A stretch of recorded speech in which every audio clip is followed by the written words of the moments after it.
Hello friends, welcome to freedom world. 1000 സ്മാരകങ്ങളുടെ നഗരം എന്നറിയപ്പെടുന്നതും നമ്മുടെ കേന്ദ്രഭരണ പ്രദേശവുമായ ദില്ലിയെ പറ്റിയാണ് ഇന്ന് നിങ്ങളോട് ഞാൻ പറയാൻ പോകുന്നത്. അപ്പോൾ നമുക്ക് വീഡിയോയിലേക്ക് പോകാം. ഇന്ത്യയുടെ തലസ്ഥാനമായ ന്യൂഡൽഹി ഉൾപ്പെടുന്ന കേന്ദ്രഭരണ പ്രദേശമാണ് ഡൽഹി അഥവാ ദില്ലി അഥവാ ഡൽഹി. 1.7 കോടി ജനസംഖ്യയുള്ള ഡൽഹി ജനസംഖ്യയുടെ കാര്യത്തിൽ ഇന്ത്യയിലെ മെട്രോ നഗരങ്ങളിൽ 2ാം സ്ഥാനത്താണ്. ഇതിന്റെ ഔദ്യോഗിക നാമം ദേശീയ തലസ്ഥാന പ്രദേശം എന്നാണ്. രാജ്യത്തിന്റെ തലസ്ഥാനം എന്ന നിലയിൽ പ്രത്യേക പദവിയാണ് ഡൽഹിക്കുള്ളത്. ന്യൂഡൽഹി, ഡൽഹി കണ്ടോൺമെന്റ് എന്നിങ്ങനെ 3 നഗരപ്രദേശങ്ങളും കുറച്ച് ഗ്രാമപ്രദേശങ്ങളും ചേരുന്നതാണ് ഡൽഹി സംസ്ഥാനം. പ്രാദേശികമായി തെരഞ്ഞെടുത്ത നിയമനിർമ്മാണ സഭയും മുഖ്യമന്ത്രിയും ഒക്കെ ഉണ്ടെങ്കിലും ക്രമസമാധാനം, സുരക്ഷ തുടങ്ങിയ സുപ്രധാന വകുപ്പുകൾ കേന്ദ്ര ആഭ്യന്തര വകുപ്പാണ് കൈകാര്യം ചെയ്യുന്നത്. 1483 ചതുരശ്ര കിലോമീറ്ററാണ് വിസ്തീർണം. ഡൽഹി എന്ന പദത്തിന്റെ ഉത്ഭവം എങ്ങനെ എന്ന് ഇപ്പോൾ കൃത്യമായി നിശ്ചയിക്കപ്പെട്ടിട്ടില്ല. ഇന്ത്യയിലെ ഏറ്റവും അധികം ചരിത്ര പ്രാധാന്യമുള്ള നഗരങ്ങളിൽ ഒന്നാണ് ദില്ലി. 7 നഗരങ്ങളുടെയും 1000 സ്മാരകങ്ങളുടെയും നഗരം എന്നാണ് ദില്ലിയെ പറ്റി പരാമർശിക്കുന്നത്. 11 പ്രധാനപ്പെട്ട ചക്രവർത്തിമാരുടെ ശവകുടീരങ്ങൾ ദില്ലിയിലുണ്ട്.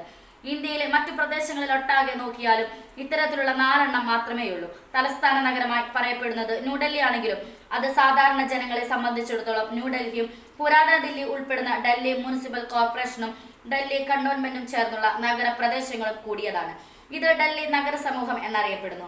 2001 കാനേഷുമായി പ്രകാരം 1.29 കോടി ജനസംഖ്യയുള്ള ഈ നഗരസമൂഹം കഴിഞ്ഞാൽ ജനസംഖ്യയിൽ ഭാരതത്തിലെ ഏറ്റവും വലിയതാണ്. മറ്റു കേന്ദ്രഭരണ പ്രദേശങ്ങളിൽ നിന്നും വ്യത്യസ്തമായി ഡൽഹിക്ക് അതിൻ്റെതായ നിയമസഭയും ലഫ്റ്റനന്റ് ഗവർണറും മന്ത്രിമാരും മുഖ്യമന്ത്രിയും ഉണ്ട്. നിയമസഭയിലേക്കുള്ള തെരഞ്ഞെടുപ്പ് നേരിട്ടുള്ള തെരഞ്ഞെടുപ്പ് വഴി നടക്കുന്നു. പക്ഷേ ഡൽഹിയിലെ ഭരണം കേന്ദ്ര സർക്കാരും സംസ്ഥാന സർക്കാരും ചേർന്നാണ് നടത്തുന്നത്. 70 നിയമസഭാ സീറ്റുകളും 7 ലോക്സഭാ സീറ്റുകളും ഉണ്ട്. ഡൽഹി ഒരു മിത വരണ്ട പ്രദേശമാണ്.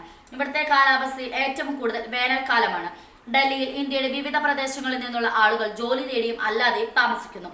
ജോലി സാധ്യതകൾ ഏറെയുള്ളത് കൂടുതൽ ആളുകളെ ഡൽഹിയിലേക്ക് ആകർഷിക്കുന്നു. ഏറ്റവും കൂടുതൽ സംസാരിക്കപ്പെടുന്നത് ഔദ്യോഗിക ഭാഷയായ ഹിന്ദിയാണ്. ഇംഗ്ലീഷും മറ്റൊരു ഔദ്യോഗിക ഭാഷയായി കണക്കാക്കപ്പെടുന്നു. അതോടൊപ്പം പഞ്ചാബി, ഉറുദു എന്നിവ 2ാം ഔദ്യോഗിക ഭാഷയായി കണക്കാക്കപ്പെടുന്നു. 2007 ജൂലൈയിലെ കണക്ക് പ്രകാരം ഡൽഹിയിൽ 9 ജില്ലകളും 27 താലൂക്കുകളും 59 പട്ടണങ്ങളും 165 ഗ്രാമങ്ങളുമാണ് ഉള്ളത്. ഇതെല്ലാം ഡൽഹിയിലെ 3 പ്രധാന ഭരണകൂടങ്ങളായ New Delhi municipal council, Delhi municipal corporation, Delhi cantonment board എന്നിവയുടെ കീഴിൽ വരുന്നു. ഡൽഹിയിലെ അഗ്നി സുരക്ഷ കൈകാര്യം ചെയ്യുന്നത് ഡൽഹി അഗ്നിശമന സേനയാണ്. ആകെ 43 ഫയർഫോഴ്സ് സ്റ്റേഷനുകളാണ് ഉള്ളത്.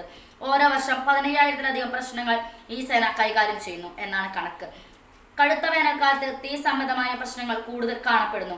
Bus, autorickshaw, taxi, Delhi metro railway, suburban railway എന്നിവയാണ് പൊതുഗതാഗതത്തിനുള്ള മാർഗങ്ങൾ. തെക്കേ ഏഷ്യയിലെ ഏറ്റവും മുന്നിട്ട് നിൽക്കുന്ന സാമ്പത്തിക വാണിജ്യ നഗരങ്ങളിൽ മുംബൈക്ക് ശേഷം 2ാം സ്ഥാനമാണ് ഡൽഹിക്കുള്ളത്. ഡൽഹിയിലെ സംസ്കാരം അതിന്റെ ചരിത്രവുമായി വളരെയധികം ബന്ധപ്പെട്ടിരിക്കുന്നു. ഏകദേശം 175ഓളം സ്മാരകങ്ങൾ ഡൽഹിയിലുണ്ടെന്നാണ് കണക്ക്. ഇന്ത്യയുടെ തലസ്ഥാന നഗരം എന്ന പ്രാധാന്യം കൊണ്ട് തന്നെ വാർത്താമാധ്യമങ്ങളുടെ പ്രത്യേക ശ്രദ്ധയുള്ള സ്ഥലമാണ് ഡൽഹി. ഈ വീഡിയോ നിങ്ങൾക്ക് ഇഷ്ടമായെങ്കിൽ ലൈക്ക് ചെയ്യുക. അതുപോലെ നിങ്ങളുടെ അഭിപ്രായങ്ങളും നിർദ്ദേശങ്ങളും കമന്റ് ബോക്സിൽ ടൈപ്പ് ചെയ്യുക. Thanks for watching.